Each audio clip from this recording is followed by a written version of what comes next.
Okay, I don't look too crazy right now. The light looks pretty good. I don't know if I gotta bring it a little closer right here like this, so it's good. But today I want to talk about something that I was just kind of excited about, just from doing my little morning journals and my morning reading and whatnot too. Getting a lot of crazy moving around. And I talk fast as well too, so help me. I'm gonna try to calm down a little bit and talk, with a little bit of poise and posture and just calmness, because I get excited about ideas and I tend to go fast.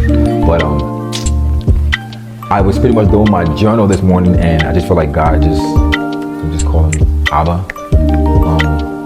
just really downpoured some things into me that I feel like was important. I just kind of felt him even telling me like, yo, you should start sharing more of these things, right? And I'm very, very private. I'm a very private person, and I have a hard time sometimes, sharing some things that I'm excited about, that I feel like even the world needs to know about. But me, I need to start trying to do this more often, right? So in my journal this morning, I actually put the time down. I started writing around 4:33 a.m. this morning, right? And this is the first time in a long time that I've actually written, like, if you look at it, you'll see like just back to back, right? I actually kept going too, but I know I had, my brother had to wake up for work too, so I had to kind of just enjoy the last moments that I had. But what is it about today, right? Let's just cut it short. So today, I want to share one of my inspirations that I got this morning during my little personal time. And what I titled it, I called it emotions, the magical stuff, right?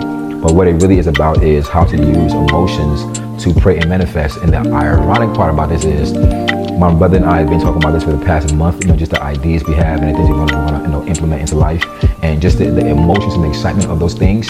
Is crazy how like he'll be like, bro, I just feel like, yo, for some reason I feel like it's right there, and I'm like, bro, that's how it's supposed to feel, right? And then even on Instagram, I've been seeing more of these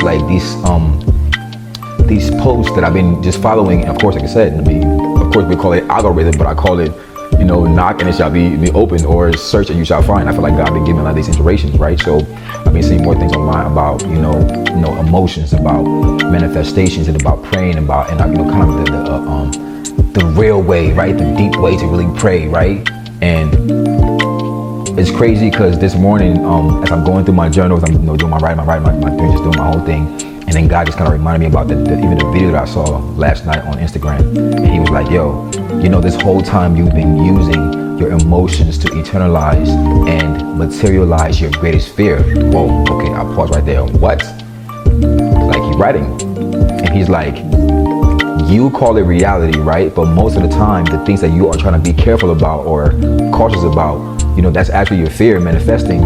And when it comes to the subconscious mind, it doesn't care what you call it, right? All it cares is that once you put that seed into the soil, it's going to materialize. It's going to turn into something. So like whatever you put into the subconscious mind, is going to take it and it's going to make it into something, regardless of if you want it to or not, right? It doesn't care, or it doesn't distinguish between like, okay, that was a joke or that was like a false belief. No, whatever you put into the mind, whatever you actually internalize, and for us, in order for things to really like materialize, it has to germinate, right? It has to take time. So that means you've been contemplating those things for a long time. So it just blew my mind. And that's actually like me just coming from like a little hiatus where I was doing like my little meditation and talking to God a little bit more. I feel like that was the best gift he gave me, just helped me understand some of the things that are blocking me from my own greatness, right? And so him telling me this part too was a great revelation to myself. And it's like, he says, now I'm trying to teach you how to undo, the tanglings of your own mind. This is Abba talking to me, right? Abba, Yah talking to me, right? And he says, I'm trying to teach you now how to undo the tanglings of your own elusive mind and learn how to use your emotions to pray, visualize, and cause your wildest dreams to come true. But I want you to also share this with other people as well too. Like I said, guys, I talk really fast, bro. Everybody in my family says I talk the fastest, so you gotta be careful with me. So he started giving me some just inspirations, and I will talk about it. I would love to talk about it in the way that he talks to me, like the way he talks to me, in the sense where it's like he's literally saying it to me. I don't want to scare some people off. I'm gonna just start off. It's our first time doing this for a while, so I'm just kind of just say in the way that he told me about it, in a sense, right? And he's like, for one, he says, remembered when the children of Israel were crying, and when they cried out to me, when they cried out to Abba, what was one thing that stuck out to me in that whole thing was, he says, he told me, he said, you always remember that part for some reason, and there's a reason why you like that part stuck with you. And the part that he's talking about is like when they were crying to him, he was like, why are you crying to me? Like, what do you have in your hand? Like, use that, right? And he says, He says, do I care about them? Of course, right? But that is emotional religion, right? To think or hope tears should move God instead of learning the power to move mountains like the gods you already are. It is weakness. What is he saying? He's pretty much saying, like, instead of us knowing how to utilize the skills and the gifts and the powers and the abilities that he's already given to us, we rather be the emotional people to be like, you've seen those things in church before. You've seen how it's like when they're like, oh my, and if that's how you feel in true or like authentic prayer, good, do that. But to think that we can actually like manipulate him with those emotions, I've had those moments who sometimes, like, it's not even me doing it intentionally. We don't do it like sometimes intentionally. It's just like we're really in that place of deep despair that we're still waiting for that salvation when we literally have all the powers and all the tools to make it happen ourselves. So he's pretty much saying like, yo, like the idea. Okay, so the key part is this is one of the ways that he's saying like you should not use your emotions. Does he care about your emotions? Of course he does. He's your father. He cares about your emotions, right? But he's saying like, as much as I care about it, I've already equipped you with the power and the ability to actually solve your problems already. But you're sitting there waiting for some kind of tool to come out of the sky before you actually make a move. And even as much as I love you, it hurts me to see you even think like this, because that's weakening. That's like, it's, how did even Christ call it? He literally called it wicked to even like be waiting for signs and miracles because he already had the ability. It's like you rather sit down and be lazy than to actually use the gifts. And I'm very, very much guilty of this. Everything I talk about, everything I speak about are things that I'm learning as well too. So even when I'm wrong, please correct me as well too. And if it comes up in some kind of way, please also like, correct me with love as well too. But like, this is really what I've even been through as well too. I've been the emotional person as well too, who's not aware of how to use my gifts. And just over the past year, some change, it's been like, yo, I'm about to show you how to use what you got instead of you complaining about it. Like, I'm about to show you where you've been limiting yourself and how you can undo that. So that's pretty much what he said when he said, I'm about to show you how to undo the tanglings of your own elusive mind, and I'm going to show you how to use emotions, right, to bring forth your wildest dreams. Okay, so he says instead of doing the emotional religion, when you pray, enter his courts with praise, right? We all know that term, but do you know like deeply what it means? It means thank God for what he's already done, whether he's done it already physically or not, right? He says, let your emotions, as you imagine what it tastes, what it feels, what it smells, and what it looks like, right? To obtain that thing, whatever that thing is that you are praying for, let those emotions bubble up in you, right? Become so fixated on, this is another key part, become so fixated, right, on the emotions of obtaining what you pray for, right? However, do not become glued to the how, right? I posted like a few weeks ago when I said, God's about to do great things in your life, but do not ask how it's going to be done. That's his job, right? And I even told me this part too. He said, do not be fixated or glued on the how. For behold, I am always doing new things. I'm always doing a new thing. I'm always doing exceedingly more than you could think or imagine. Limiting your emotions and imaginations to why? Limiting your emotions and your imaginations, right, to only what and how you imagine an outcome limits the magnitude of what you could experience. So because I wrote crazy, I was just writing down. I didn't want to wait.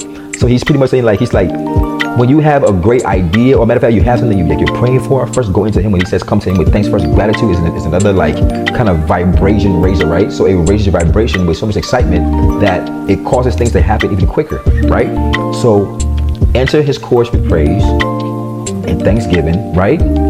As if he's already done it, right? Let your mind fixate on the scenarios. Like imagine you driving the car. Imagine you being in that job. Imagine you taking that trip. Imagine you starting that business. Imagine you having those kids. Imagine you overcoming that depression or this thing or that thing. Imagine everything, right? And just let the emotions, the thoughts, the feeling, the taste, the smell, just imagine yourself in that atmosphere, right? And let the emotion, right? The emotion of those thoughts, right? That's the real power. That's the real source of prayer. That's the real source of prayer, right? So when you imagine those things, right, and you actually do it, right? Imagine this, like that excitement. That's what, like, I don't know how the people in the church see this, right? I don't know how some people see this. I don't even want to even get into that part, but vibrations is the actual source and the power that makes prayer go faster or activate, right? There's a few things, right? And we're gonna get into that too. But like the gratitude, the vision, the imagination, and yes, definitely the gratitude. Like it speeds up the process. It raises your vibration, right? So like he said, enjoy all that scenario. Like yes, live in fairy tale. Like imagine that, right? Like go inside and think about those things, right? But do not limit your mindset on how you expect it to happen. Have the scenarios, enjoy the scenario, right? But don't get stuck on how it's supposed to happen. That's his job, right? So he says, limiting your emotions and imaginations to only what and how you imagine an outcome limits the magnitude of what you could experience. Mind you, he never said it limits him. He never says it limits me as God, right? It only limits what you could experience in me, right? So in other words, like I have like this tap water right here that's like unlimited, it's flowing, right? But the magnitude of the cup, or matter of fact, the size of the cup you bring to it, right?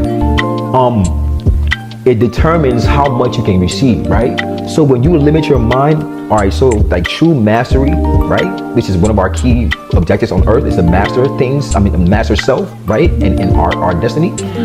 True mastery says I can think about many ways to enjoy this thing and that thing, right? But not limiting myself on this outcome or the result or the perfectionistic kind of like this way it has to come through this channel, right? And that's what he's pretty much saying, like, let your mind flow, right? But because he's a person who does exceedingly above and beyond what you can imagine, right? Do not limit yourself on how it's gonna come, right? Have different scenarios in your mind. Do not be married to one thing. Just be married to the emotion of when you actually get it. But don't be married to how it happens, right? Sometimes, like even myself, when I look back, I had times where like when things don't go right, it kind of causes depression in my life because I'm like, oh man, I don't want to not have faith in you, God, but like this didn't happen. Why? And it's because I was still waiting for that response or that gift or that blessing to come from that one location. So it kind of like stifled my belief in him a little bit too. But it's like, why are you stuck on that position? Like you don't know which way I'm coming. We've all seen that thing online about the teddy bear, you know what I'm saying? Like, you know, the little girl has her little teddy bear and God has even more. It's the same mindset. Like, yes, I have that for you, but the way it's going to come, do not limit me on that. My job is I'm getting to this part.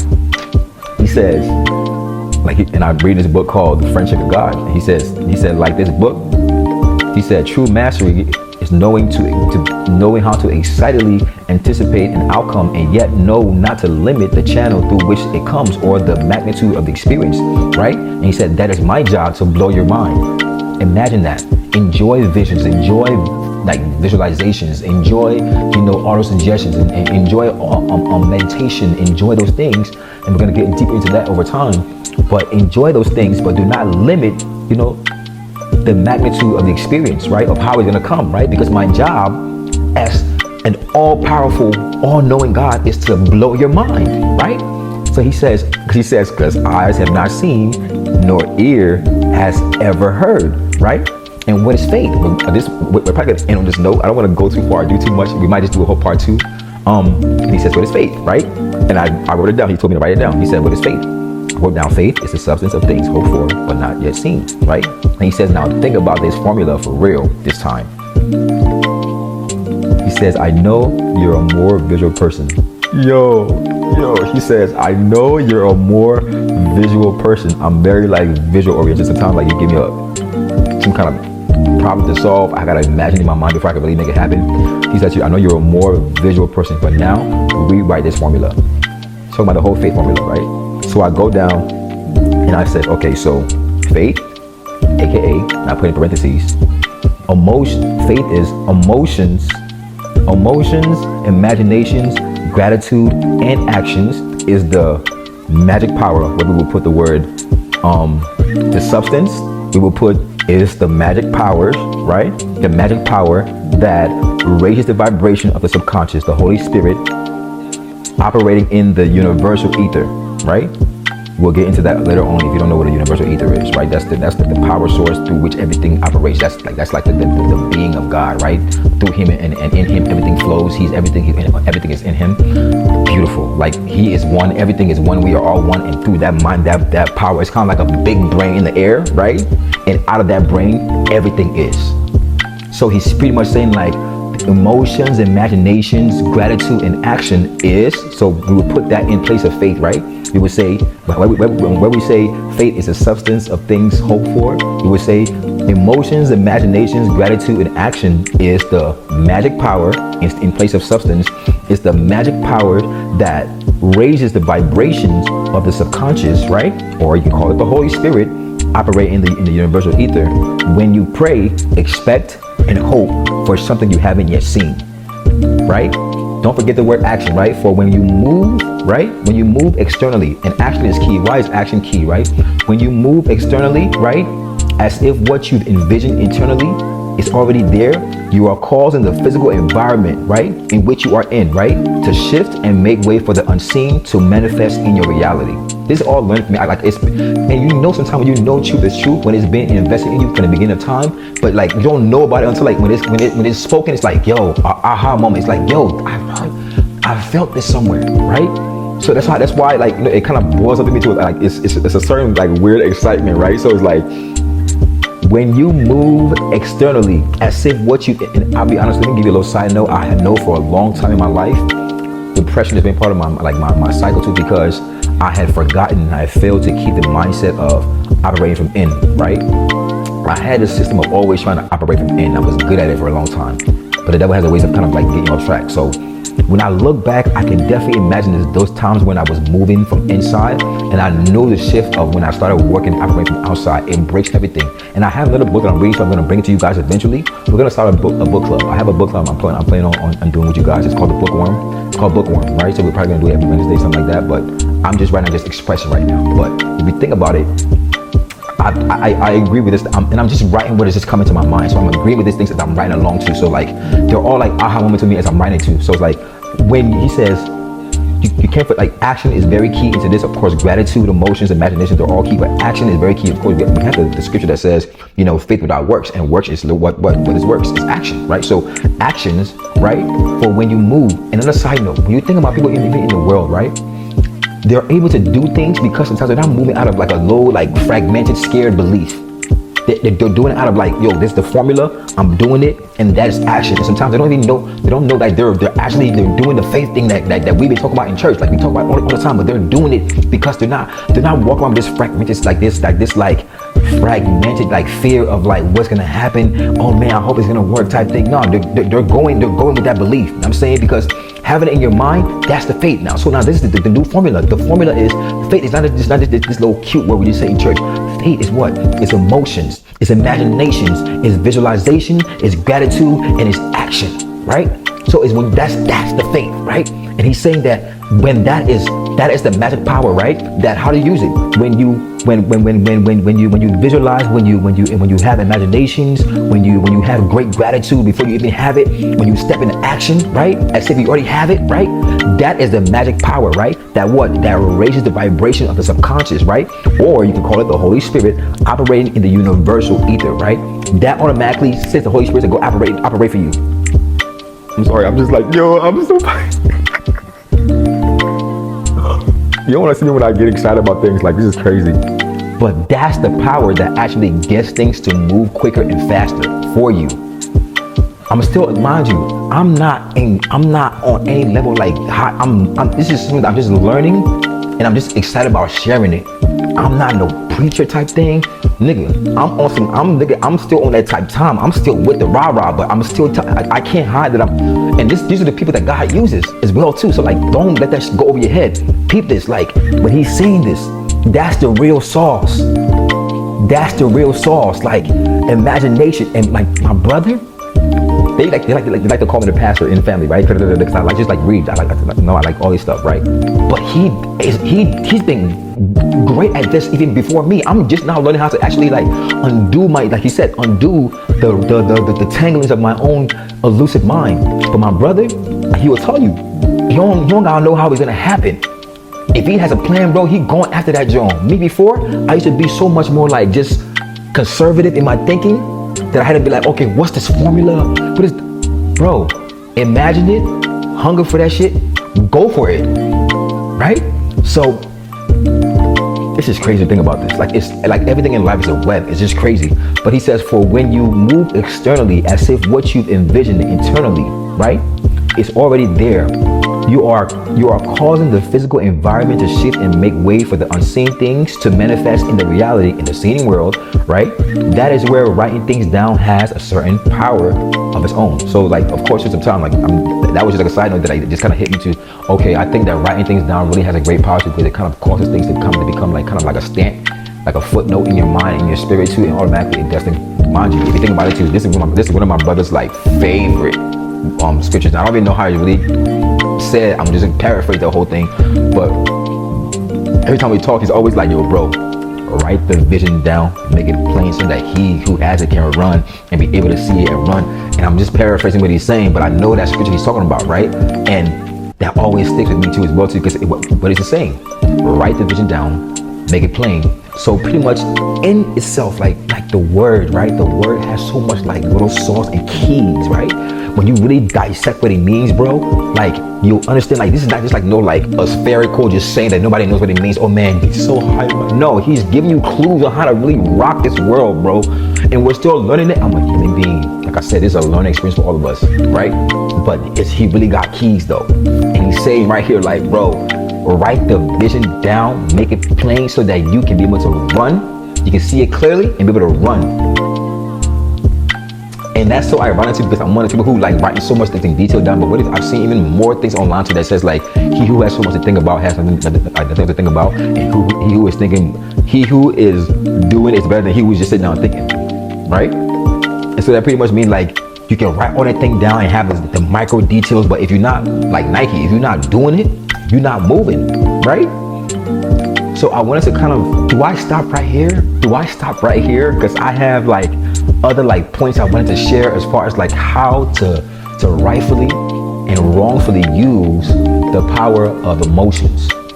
Like to me, for a long time in my life, I used emotions to actually like limit myself because I used to be so afraid of this and that and this and that. And I'm literally the manifestation. I'm literally the perfect example of the man with talents.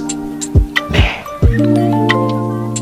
Having so many abilities, so many talents, so many gifts, but being so afraid because I have a false identity, a false image of God in my head, of Abba in my head, that I'm telling myself, yeah, he's not gonna mess with this part, I'm gonna mess with that part. We're not perfect, but he is always. Imagine that conversation. Go back and read about the talents, the parable of the talents, and how the man who hid his talent was so afraid. He thought he was doing the right thing because he was afraid of letting God down. He was afraid of letting his master down, that he ended up hiding what was important just because he didn't want to let him down. And that just, it spoke about me, myself.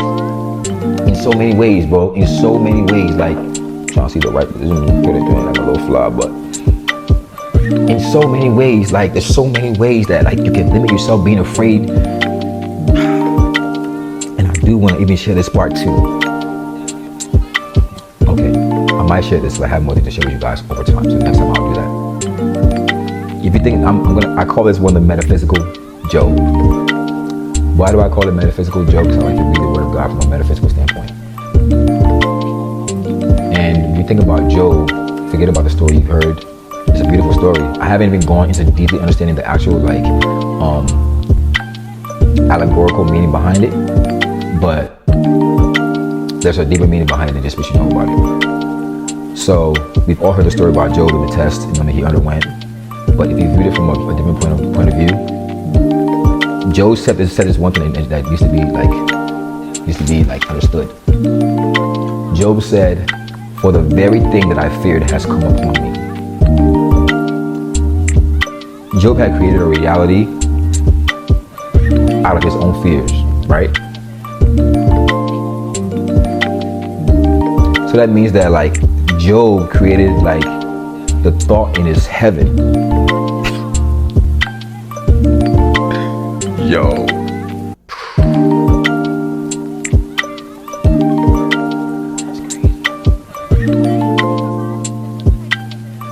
Job thought about this in his heaven and it manifested manifested in this earth and in its reality. His heaven, his earth, the reality. Of course, he never told anybody out loud, but nobody knew until he said it, and nobody still even knows like how much he had internalized that fear that all the good things that he had will be taken away from him for whatever reason. He internalized that fear of him losing his kids, his riches, and his family, his relationship, God doing something to him. And he thought about it in his heaven for so long. In his heaven for so long, it manifested in his earth, right?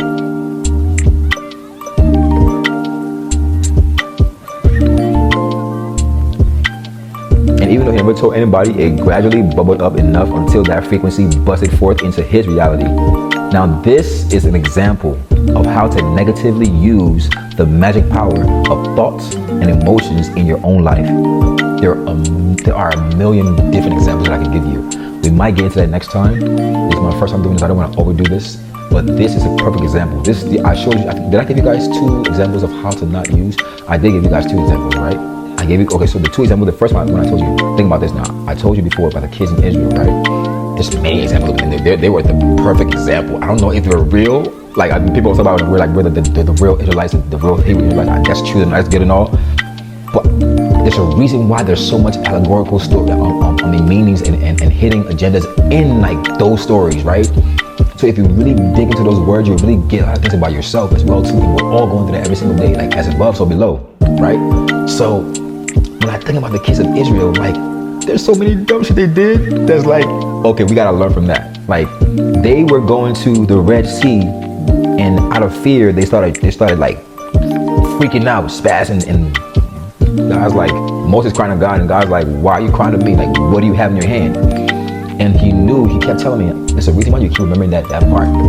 Because you know very well right now you're walking around like a crippled person when you know that you have some keys that you haven't really tapped into yet, but instead of you learning those keys, you're using the same power on a negative side, and you're using like imagination to create limitations and fear and lack in your own life. It takes a lot of work to undo that, and I'm still learning how to undo that right now. But listen, it's the same power. This right here is a gift. I can use it to write good things and beautiful songs. I can use it to write curse, bad songs, whatever it is. So your mind in itself too, and the power that's given to you as a demigod, as a little creator like God, you have the ability to create things. But if you aren't using it the right way, you can also use it the wrong way. And he's just trying to reveal to me, and also I hope to you guys as well too, like you gotta sit back and think about things that you created in your own life that is a product of your own fear, your own limitations. And it happens. I've done it so many times. I can think about people in my life that I've seen do it to themselves as well too. I'm learning this whole thing right now is just a learning experience, and I hope we can all learn from this. But this is crazy to think about. The beautiful power, the key part that I need you to understand is the beautiful power of the way to really pray with emotions, with intention, with vision, with imagination, with gratitude, and with action. I want everybody to check it out. It's going to be like abbreviation, because everything is made is a key of like just putting those symbols and everything. So I don't know if that's going to be that, but emotions, imaginations, gratitude, action, intention. Those are the real substance. That's the real substance in the faith equation. That's the real substance that causes, right, the subconscious or the spirit, right, within, right, to bubble up, right, and cause things to happen externally. When you imagine things and act as if they already are, they create themselves into reality. If you create negativity in your mind and you really believe it is, guarantee you eventually it's going to plant into the seed, into the soil of your mind, and eventually it's going to manifest into your reality. If you keep bubbling in your mind, you keep telling yourself, I don't care what nobody tells me, this thing I have in my mind is going to happen, it's going to happen. Nothing can stop that magic power. That's the crazy thing. I'm learning that right now, and it's beautiful to learn. I'm still learning it, but I hope this kind of makes sense to you guys as well too. I've shown you guys 2 examples of how to not use emotions and thoughts, right? I've shown shown you guys 2 ways that you can negatively use it. I've also shown you guys how to use it the right way. What did I say? I gave you guys many pointers. For one, I told you guys before. It says, when you move externally as if what you envision internally is already there, you are causing the physical environment that you are in to shift and make way for the unseen things to manifest in your reality as if it's already there. This is where the action, the gratitude, the vision, you know what I'm saying? That's where it manifests. That's where the manifestation comes from. And he's saying also, like, when you write those things down sometimes, and when you even it comes to your mind, write it down, internalize it, speak about it. I mean, speak about it. You don't really gotta speak about it to anybody, but just like internalize it and be so crazy and fixated about what you believe you deserve is going to manifest. But guess what? Because we're on earth, you have to put action to it. If you're in heaven or you're in your oasis, if you're in heaven or you're in your higher consciousness, you can say this and it'll happen like this. That's why God was. I'm gonna get into all that eventually. That's why God was able to say this and it happened like this over time, right? It happened like this, right? Why? Because he was in the highest form of his frequency, right? The highest dimension of his. He is the highest, right? Of consciousness, of Christ consciousness, right? He is that, right? So because of that, he's able to make things happen like this. But because we're kind of like a mixture of light and darkness, we're on earth right now in a fallen world. We're on earth with the body. It's so beautiful how wisdom just plays into little things. We're on earth, so we have to put action to manifest things. But the stronger your emotions are, your intentions are, your gratitude, your visions, the quicker, the higher your frequency goes. And the frequency is the sauce that makes things happen quicker. That's just crazy to think about. But I'm gonna calm down. I'm gonna calm down right here and just say we're gonna continue. If you guys like this, let me know. Then we'll continue next time. But this is the power and the secret sauce that allows you to cause things to happen even quicker in your life. I hope this was a blessing to you. I don't even know what it's called as yet. Maybe how to make noise. You might call it tea time with Noisy. I don't know. Bookworm. I'm African, so I might get it confused. Bookworm. Eventually we'll come back to this and decide how we're going to do this, but I just hope you guys get some kind of blessing from this. Stay good, stay blessed. And like I said, this is a learning experience for every one of us. I'm not some kind of preacher. I'm not that. I'm just a person who just loves information and just understanding wisdom and knowing how to apply them into real world applications, right? I love just learning about Abba. I love it. I don't want to just learn just to know it. I want to know how to apply it. That's why I'm excited about this step, that we can all learn from each other too. So if you guys have any information, anything you can share as well too, let's do this. Share it. This is like my first thing I'm gonna do in a minute, but listen, however it's gonna turn out, only you know, only God knows. I mean, He's gonna put it into my hands as well too, but we're gonna put that into manifestation as well too. So guys, be blessed. I enjoy your time. That was good. I love it. I love talking to y'all. This was very exciting. I don't know why I'm so super excited. I don't know why, but I love this, and so I hope you guys enjoy this as much as I did. Be good. Be blessed.